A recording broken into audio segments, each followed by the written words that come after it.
अस्सलाम वालेकुम नाज़रीन कराम, नई वीडियो में आपको खुश आमदीद कहते हैं। मैंने पहले भी आपको एक ख़बर दी थी कि नवाज़ शरीफ का चेकअप ड्यू है। अब देखना यह है कि नवाज़ शरीफ अपना वो चेकअप पाकिस्तान कराते हैं या लंदन में। अब जी जहाज़ तैयार हो गया है और नवाज़ शरीफ ने लंदन का रूट फिर से पकड़ लिया है।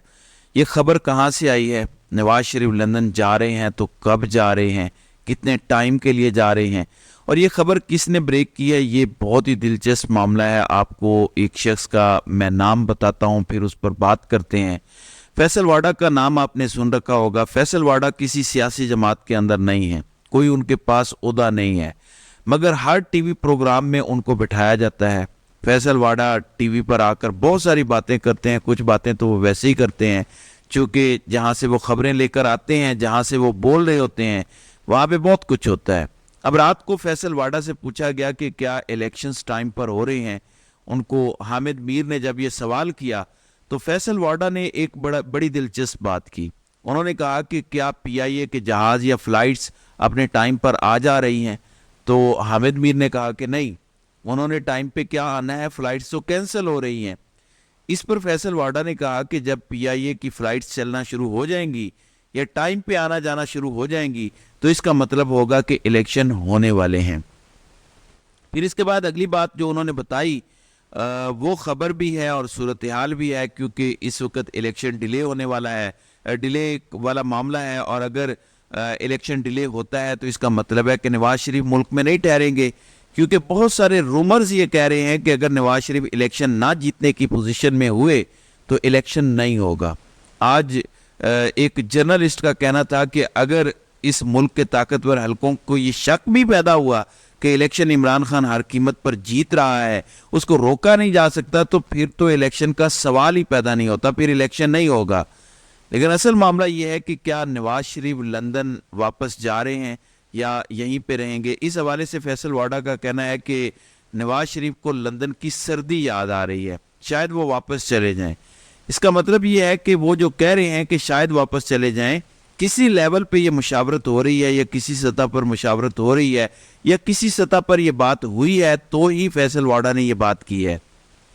मैं फिर बार बार ये बात कह रहा हूँ कि फैसल वाडा कोई इनफरादी शख्स नहीं है।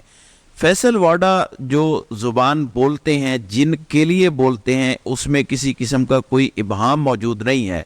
अगर नवाज शरीफ की वतन वापसी होती है या लंदन वापसी कहना चाहिए, अगर वो होती है तो इसका मतलब एक ये भी है कि फिर इलेक्शन वाली बात जो हम सुन रहे हैं कि इलेक्शन नहीं हो रहा, इलेक्शन मज़ीद डिले होगा, वो बातें ठीक हैं। और अगर इलेक्शन डिले हुआ तो नवाज शरीफ मुल्क के अंदर ज़्यादा देर स्टे नहीं करेंगे। उनको पता है कि यहाँ पे चीज़ें कैसे होती नज़र आ रही हैं। फिर फैसल वाडा ने एक और अजीब बात की। उन्होंने कहा कि अगर इलेक्शन डिले होते हैं तो इसका बेनिफिशरी कौन होगा? इसका बेनिफिशरी कौम होगी। अब वो कैसे होगी? कौम तो चाहती है कि इलेक्शन हो और वो वोट डालें और अपनी मर्जी का लीडर मुंतखब करें। अच्छा, फिर नवाज शरीफ की लंदन वापसी से पहले इंतज़ामात भरपूर किए जा रहे हैं। मैंने आपको रात को बताया था कि इवन फील्ड, अल अजीज़िया और बाकी भी जो फ्लैगशिप रेफरेंस के ख़िलाफ़ नैब की अपीलें हैं वो सारी की सारी समात के लिए मुकर्रर कर दी गई हैं। और हैरान कुन तौर पर अंदाज़ा कीजिए कि आज नवाज शरीफ वाले केस की समात होनी है 2 बजे के बाद, लेकिन 8 बजे से सैकड़ों की तादाद में पुलिस एहलकारों को लाइन हाजिर कर दिया गया है, उनको ड्यूटी पर लगा दिया गया है। चलें देखते हैं अब नवाज शरीफ को आज बरी किया जाता है, कल बरी किया जाता है। नवाज शरीफ को बरी तो हर सूरत करना है, मेरिट पर करना है या नहीं करना मुझे इसका इल्म नहीं है। जाहिर है इसका फैसला तो जज साहिबान ही करेंगे, लेकिन नवाज शरीफ को क्लीन चिट दी जानी है, नवाज शरीफ को बरी किया जाना है। अब नवाज शरीफ को क्लीन चिट या वो बरी किया जाता है तो वो लंदन जाते हैं, अपना मुतालबा पूरा करवा के, या उनके केसेस को लटकाया जाता है और नवाज शरीफ एक बार फिर नाराज होकर लंदन यात्रा करते हैं। ये एक अलग मामला होगा। दूसरी जानिब इमरान खान की सूरत हाल है। एक जानिब साइफर वाला मामला है, फिर Al-Qadir trust case, 190 million pound case में वजारत दाखिला ने नोटिफिकेशन जारी किया है कि इमरान खान का ट्रायल जेल के अंदर ही होगा। लेकिन बैरिस्टर अली जफ़र कह रहे थे कि जेल ट्रायल के हवाले से जो नोटिफिकेशन है उसको हम चैलेंज करेंगे और अदालत में जाएंगे। लेकिन चेयरमैन पीटीआई का इलेक्शन भी ایک بڑا اہم کھیل ہے۔ اب تک کی جو اطلاعات سامنے آئی ہیں، گو کہ شیر افضل مروت کا دعویٰ اپنی جگہ پر ہے، پھر پاکستان تحریک انصاف کا آفیشیل بیان بھی اپنی جگہ پر ہے، لیکن بیرسٹر علی ظفر جو اس میٹنگ میں شریک تھے، انہوں نے اس حوالے سے یہ بتایا ہے کہ عمران خان نے 2-3 ناموں میں سے ایک نام کی باقاعدہ منظوری دے دی ہے، اور اس کے ساتھ انہوں نے کہا کہ ہفتے یا اتوار کو، پہلے جمعے کی بات ہو رہی تھی، اب انہوں نے کہا ہے کہ ہفتے یا اتوار کو ہم پاکستان تحریک انصاف کے چیئرمین کا اور جو باقی الیکشنز ہیں وہ الیکشنز کروائیں گے۔ ایک بات انہوں نے یہ بھی کی کہ عمران خان کے سامنے 2-3 نام رکھے گئے، ان میں سے عمران خان نے ایک نام پسند کیا، اس کی منظوری دی ہے، اور 2 بجے کے بعد اس کا باقاعدہ اعلان کر دیا جائے گا، اور عمران خان کا جو فی الحال الیکشن نہ لڑنے کا فیصلہ ہے، اس کی وجہ توشہ خانہ میں ان کی نااہلی ہے۔ پھر اس کے بعد انہوں نے شیر افضل مروت کے حوالے سے یہ کہا ہے کہ شیر افضل مروت جو بات کر رہے ہیں وہ درست ہے، یعنی عمران خان الیکشن نہیں لڑ رہے۔ اب کون کون سے نام عمران خان کے سامنے رکھے گئے، اس میں حامد خان کا نام تھا، بیرسٹر گوہر علی خان کا نام تھا، اور عمران خان نے بیرسٹر گوہر کے نام پر مہر تصدیق لگائی ہے۔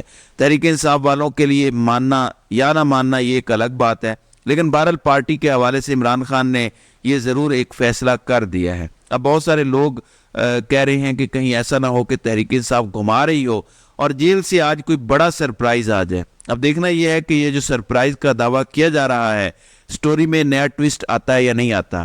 ایک ٹویسٹ تو اس حد تک آ گیا ہے کہ عمران خان الگ ہو گئے ہیں اور عمران خان نے ایک نام کا انتخاب کر لیا ہے۔ یہ الگ بات ہے کہ عمران خان جیل سے بیٹھ کے بھی ہر چیز پر آج بھی حاوی ہیں۔ آج سہیل وڑیچ نے اپنے ایک مضمون میں یہ لکھا ہے کہ تاریخ سے یہی سبق مل رہا ہے کہ عمران خان جیل میں رہ کر بھی پاپولر رہے گا۔ عمران خان کی مقبولیت اس دن ختم ہوگی جب اسے سیاسی شکست ہوگی۔ یہ بات درست ہے کہ سیاسی لوگوں کو سیاسی طریقے سے ہی ختم کیا جا سکتا ہے، اور سیاست کا مقابلہ سیاست میں ہوتا ہے، باقی آپ جو چیزیں بھی کرنا چاہتے ہیں اس سے کوئی فرق نہیں پڑتا۔ آج سلیم صافی جیسے صحافی جو عمران خان کے بدترین مخالف ہیں، وہ بھی مان رہے ہیں کہ خیبر پختونخوا میں پی ٹی آئی کے سامنے کوئی متبادل قوت نہ تھی نہ آج کل ہے، یعنی وہ مان رہے ہیں کہ ہر صورت پی ٹی آئی ہی جیتے گی، کیونکہ وہاں صرف پی ٹی آئی ہی دکھائی دے رہی ہے، باقی دعوے اور باتیں کرنے سے کوئی فرق نہیں پڑتا۔ بے شک پرویز خٹک کو لائیں یا کسی اور کو لائیں، اس سے کچھ بھی نہیں فرق پڑے گا۔ پھر صدیق جان بڑے مشہور جرنلسٹ ہیں، بڑے پاپولر ہیں، لوگ ان کو سنتے ہیں، سوشل میڈیا کا وہ ایک پورا کریز ہیں، بڑے انرجیٹک اور ینگ ہیں۔ اب انہوں نے جانا تھا عمرے کی ادائیگی کے لیے۔ 3 دسمبر کو ان کی والدہ کی پہلی برسی ہے، اللہ تعالیٰ انہیں غریق رحمت کرے، پچھلے سال ان کا انتقال ہوا۔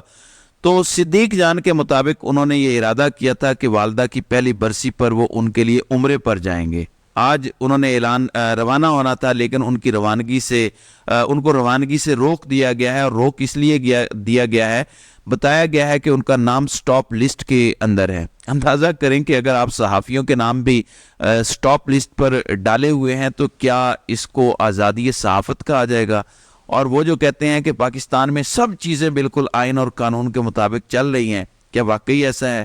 صدیق جان تو نہیں ڈرے گا، اس کی گرفتاری ہوئی وہ نہیں ڈرا، وہ تو دلیر شخص ہے، ینگ شخص ہے، لیکن میرے خیال میں اس طرح سے یہ اپنے آپ کو مزید ننگا اور ایکسپوز کر رہے ہیں۔ آپ جانتے ہیں کہ بادشاہ ننگا ہو چکا ہے، اور 76 سالہ بادشاہت کے بعد اصل روح رواں پوری طرح سے بے نقاب ہو کر سامنے آ چکے ہیں۔